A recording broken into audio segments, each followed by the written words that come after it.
Indiana Newsdesk is made possible in part by Smithville Fiber Internet, streaming TV, home security and automation in Southern Indiana. More information at smithville.com. Maller-Grodner Attorneys, providing legal services to clients and the community. Understanding, expertise, results. Bloomington and Indianapolis. LawMG.com. IU Alumni Association, connecting IU's network of alumni and sharing the Indiana spirit through scholarships, advocacy, and volunteerism. Alumni.iu.edu. IU Center for Rural Engagement, extending IU Bloomington resources to improve Hoosier lives in partnership with communities and organizations. Rural.indiana.edu. And by WTIU members. Thank you. Coming up on Indiana Newsdesk. Some families are getting priced out of Bloomington because of the sky-high costs of single-family homes. We've talked to a lot of people that this is an issue for. Even professors and things like that are getting priced out of the location by the university. We take a look at the problem in part 2 of our series on affordable housing. As they step up to the plate, IU's baseball team has an extra advantage when it comes to keeping their eyes on the ball. And we head to the Brickyard to look into an age-old tradition that's uniquely Indiana. Why does the winter drink milk at Indianapolis? Those stories, plus the latest news headlines from across the state, right now on Indiana Newsdesk.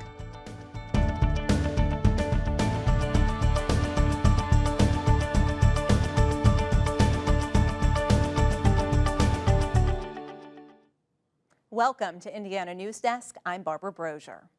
As part of our City Limits series, we're looking into the issue of affordable housing in Bloomington.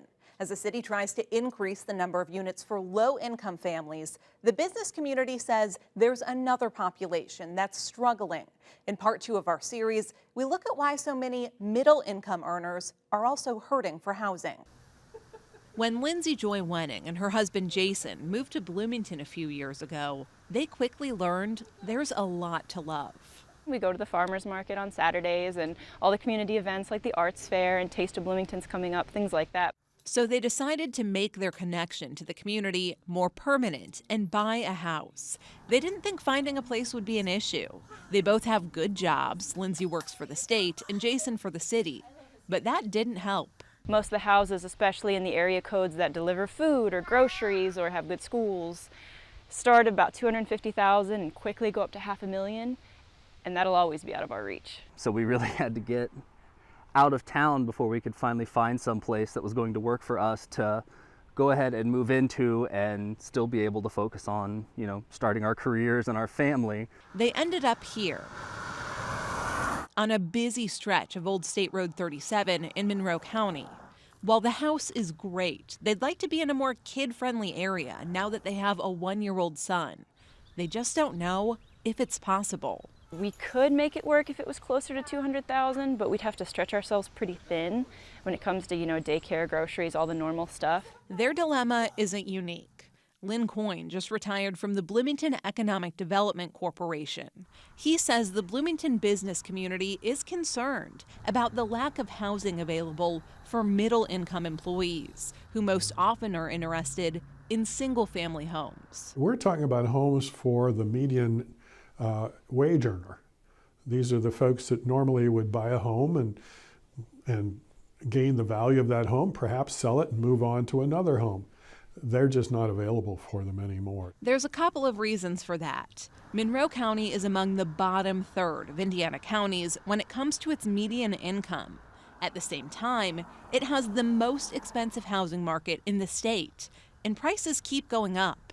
Data from the Indiana Association of Realtors shows the median sales price of homes in Monroe County increased by nearly 20% from April of last year to this year. When we have a short supply, prices go up, and we are seeing that here. And it's more evident in Bloomington, where we have less new construction, than it is in many other areas of the state. That's concerning for companies who are trying to recruit workers to the area. Cook Group plans to add 500 employees over the next decade as it expands in Bloomington. But there already isn't enough housing for its current workers. The company did a survey last year to gauge the need. Based on that survey, we would estimate, 400 to 500 cook-based families in the region, or excuse me, in the Monroe County region that would need or be looking for purchasing single-family homes.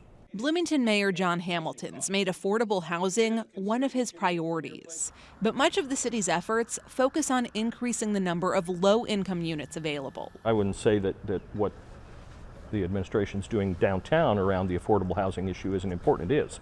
Certainly it's important, but that's not the only component of our community that is in need of investment in affordable housing. Hamilton acknowledges housing across all price points in Bloomington is a challenge and says the city is exploring ways to help more people afford single-family homes. Another way is, frankly, buy land on behalf of the public that we then steer into homeownership development. I would be surprised if the current hospital site, as we do the redevelopment of that, I expect that redevelopment will include some affordable home ownership opportunities. But the land in Bloomington is limited and pricey. So Hall says to truly address the housing shortage, the solution needs to be regional. Ellettsville has new construction. Ellettsville has lower prices, and Ellettsville school scores are quite good. We're seeing a lot of families take a very strong look at the Ellettsville area. Hall says more housing developments, like the ones going up in Ellettsville, are needed to address the shortage. Regional Opportunity Initiatives recently did an 11-county study to assess the current housing market and future demand. It will release the results later this summer. When that happens, stakeholders say it will take partnerships between local governments and the private sector to implement solutions. Well, fundamentally, it takes a community-wide effort. Certainly land use regulation, land use policies, whether you'll allow subdivisions or not, homes to be built, that needs to be looked at very seriously in terms of the housing crisis. Developers of housing additions and that sort of thing, I mean, we're gonna have to try and help provide incentives as government, but also as a community to help de-risk some of that for them so that they're willing to invest in the housing stock that's needed. Families like the Wennings hope a solution is coming sooner rather than later. They want to have a future in Bloomington. Bloomington is wonderful. We don't want to leave, that's for sure. We're hoping not to get priced out of living in town. For now, that's the reality many hopeful residents are faced with. Tina Peterson is the president and CEO of Regional Opportunity Initiatives in the Community Foundation of Bloomington and Monroe County. Thank you so much for joining us today. My pleasure. You've been doing a lot of work in this area. We mentioned that 11-county study that ROI recently did. Why was there that need? You know, we have an incredible opportunity for job growth in this region that may come as a surprise to some folks, but we have some amazing sectors here: advanced manufacturing, life sciences, and defense. Barriers, there's a couple that are frequently cited. One is housing, one is broadband. And so as we're thinking about how we address those quality of life issues, we decided we really needed to understand the issue rather assuming that we knew what it was. I know you have not released the results yet, but can you give us a little preview of maybe some of the big takeaways from that study? Sure. We're going to need about 14,000 new units in the region in the next decade, really, by 2030. Those are going to be really in every category except for those for empty nesters. So everything we would think of as from affordable housing to workforce housing and beyond.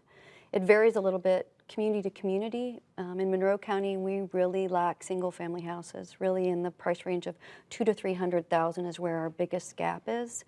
But in the rest of the region, they need more rentals, right? We have some significant issues around infrastructure that need to be addressed. Really need to think about some funding pools to deal with gap financing, some risk sharing between government and private public sector if we're really going to tackle these challenges. You just mentioned some of the possible solutions. How quickly do we need to address this issue? We need it now. I mean, there's there's no question. Now, this is obviously, we base this on a 1% growth rate. It varies slightly county by county, and all those jobs aren't going to come at once. But there's no question that this is a bit of a boom time for our key sectors in this region, and we need to be ready to respond over the next decade. Well, we really look forward to seeing that report and doing some additional reporting on those numbers. Yeah, Thank you so much. Well, we want to hear your questions about the changing face of Bloomington. You can join the conversation by going to WTIU.org/citylimits to ask your questions about the past, present, and future of the city of Bloomington. Now for the latest on this week's top stories, we start headlines with President Trump's reaction to the release of John Walker Lindh from a federal prison in Terre, Haute this week. Lindh was released yesterday after serving 17 years of his 20-year sentence at Terre Haute's federal prison. He joined the Taliban and was with them in Afghanistan during the September 11th terrorist attacks. Lindh struck a plea bargain in which he admitted to illegally providing support to the Taliban. Trump says Lindh has not given up his proclamation of terror. Trump says he asked lawyers whether there was anything that could be done to block Lindh's release, but was told that from a legal standpoint, there was nothing they could do. A judge recently imposed additional restrictions on Lindh's post-release supervision, including monitoring of his internet use. Lindh's lawyer has declined to comment. Indiana's Attorney General is suing the family behind Purdue Pharma. The state becomes the latest to accuse members of the Sackler family of exacerbating the opioid crisis. The lawsuit details how the Sackler family continued to profit even after Purdue was found guilty of misleading people about the addictiveness of their drug OxyContin. It's an issue illustrated by this training video they put together back in 1997. They do not have serious medical side effects, and so these drugs, which I repeat are our best, strongest pain medications, should be used much more than they are for patients in pain. Indiana had more than 1,100 opioid-related deaths in 2017. Hill says any damages the state may win would be used to address the addiction crisis. A decision is at least 5 months away on whether Indiana Attorney General Curtis Hill could face sanctions from the state Supreme Court, up to disbarment as an attorney, because of allegations he groped 4 women during a party. Lawyers for Hill and the Indiana Supreme Court Disciplinary Commission agreed to schedule a possible 5-day hearing in late October, during which potentially 25 people could testify.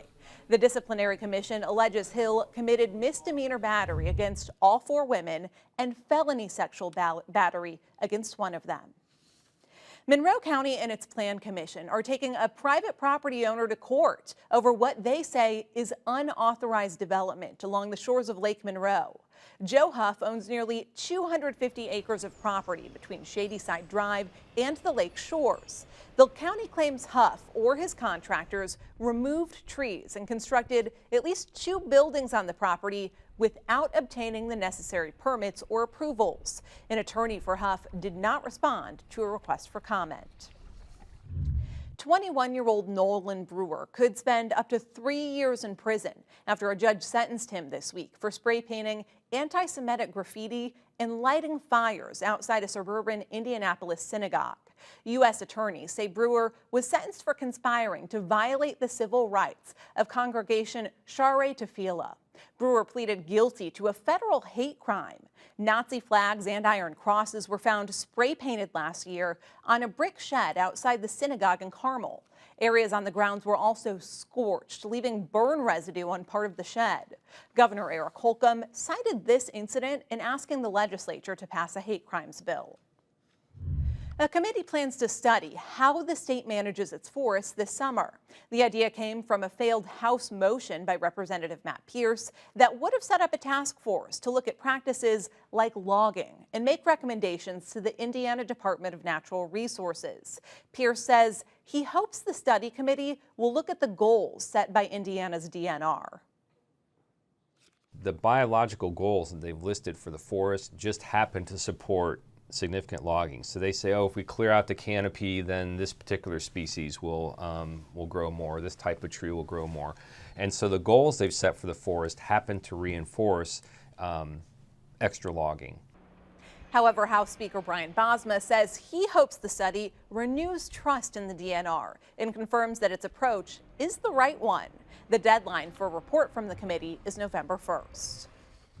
Renovations are underway for Indiana University Bloomington dorms Mcnutt and Foster, a full year earlier than planned because of a mold infestation. IU spokesperson Chuck Carney says the residence halls will be thoroughly cleaned. They will get new heating and air conditioning units, and IU is also replacing the air ducts. It's not simply that we're cleaning something up. We're literally taking the old material out and replacing it and creating a new central heat and air, and that will make a big difference in Foster and Mcnutt. Neither dorm will be in use during the 2019-2020 school year, but they will reopen for the fall semester in 2020. Extra housing options will be provided for the incoming students next year. Carney says all the campus residence halls will be cleaned during the summer, which happens every year.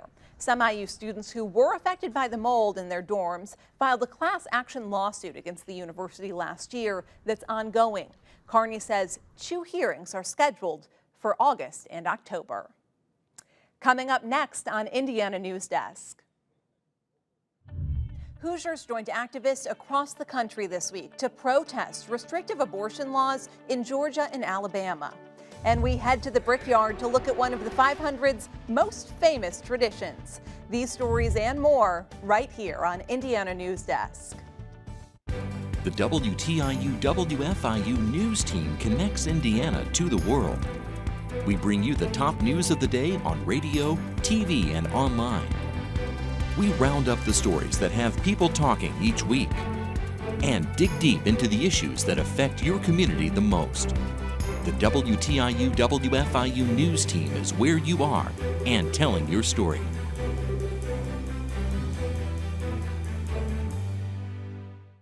In a time of change, where can you find in-depth reporting and thoughtful analysis? Washington Week on PBS.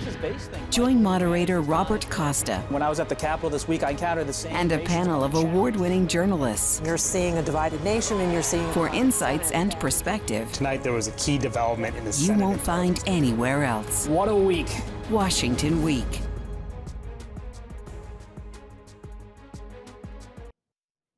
Welcome back to Indiana Newsdesk. Hoosiers came out in force this week as part of a coordinated effort to protest anti-abortion laws nationwide. The rallies are in response to recent legislation passed in Alabama and Georgia, some of the most restrictive and punitive anti-abortion measures in decades. Tyler Lake reports. In Bloomington, protesters gathered on the courthouse square to express their issues with aggressive abortion laws.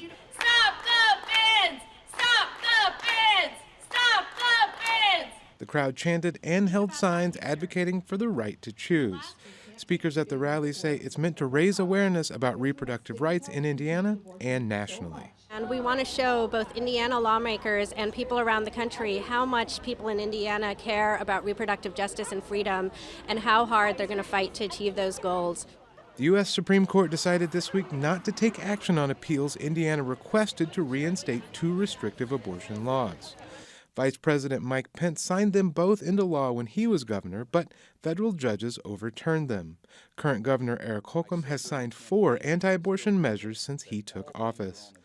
Speakers say if Hoosiers want to reverse that trend, they need to get involved, to vote, and to reach out to elected officials. Because, they say, Indiana has a long way to go to address reproductive rights. Indiana is failing mothers, children, and infants. For example, Indiana was recently named the 3rd worst state in the nation on maternal mortality rates. For Indiana Newsdesk, I'm Tyler Lake. This weekend marks the 103rd running of the Indianapolis 500. Mention Indiana to most folks, and it's often the first thing that comes to mind. The race is built on traditions, and as Brock Turner reports, one of the most unique traditions started by happenstance nearly half a century ago.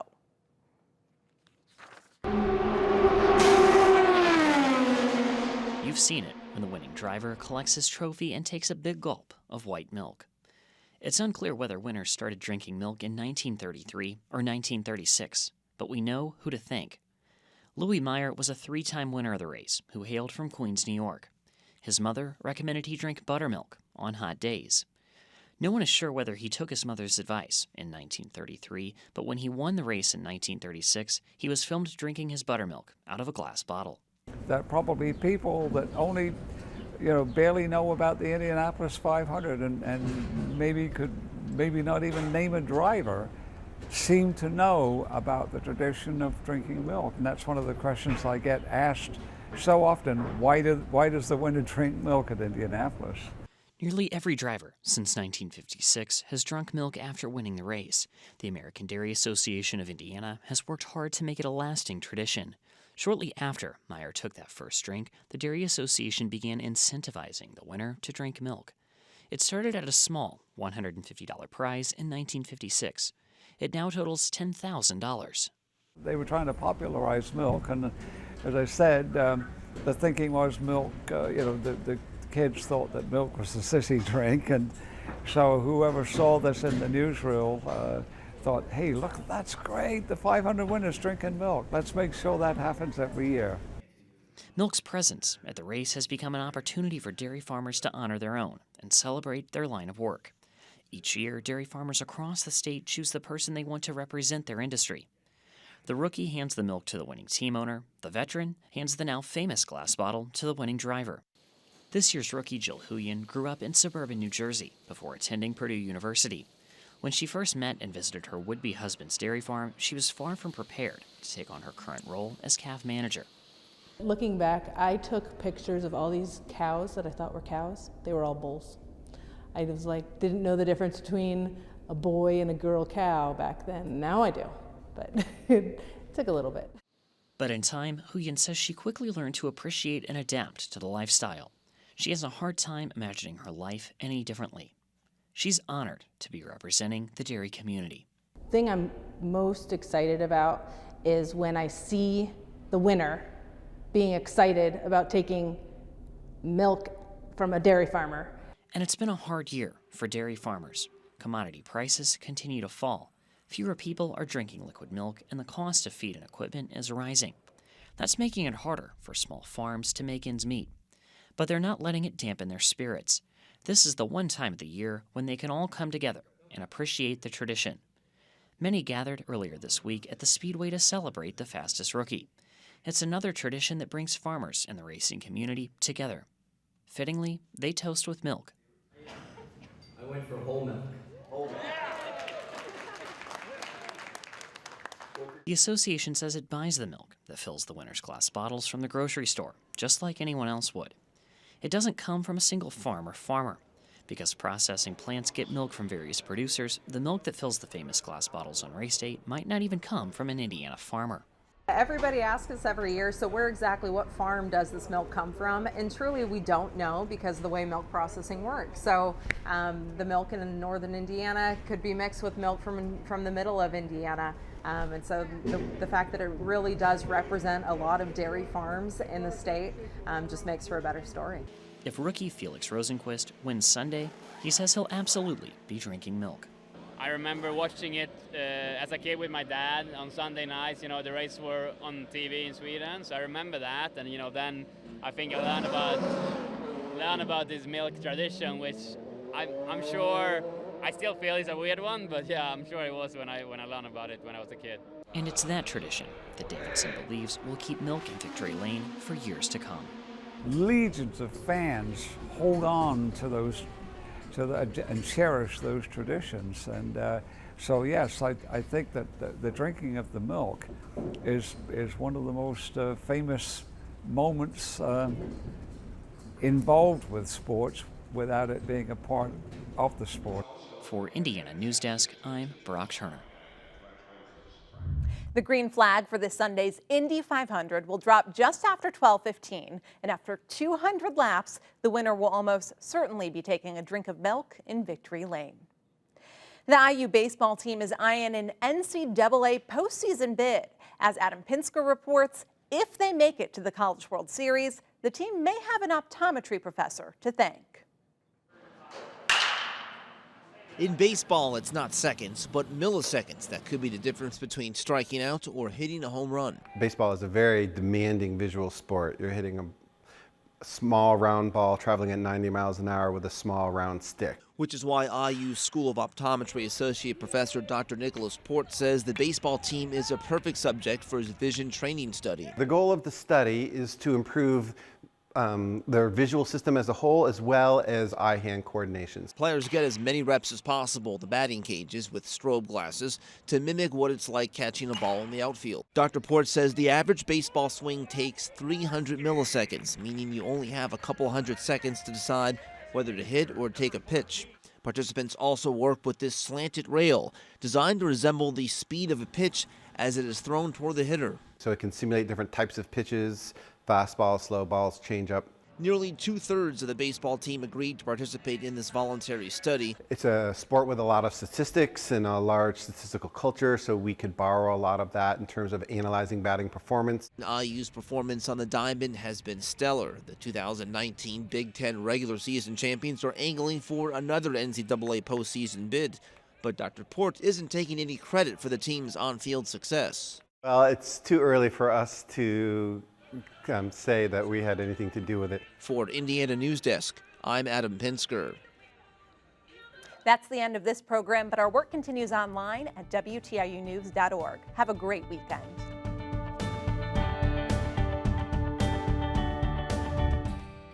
Indiana Newsdesk is made possible in part by Smithville Fiber Internet, streaming TV, home security and automation in southern Indiana. More information at smithville.com. Maller Grodner Attorneys, providing legal services to clients and the community. Understanding, expertise, results. Bloomington and Indianapolis. LawMG.com.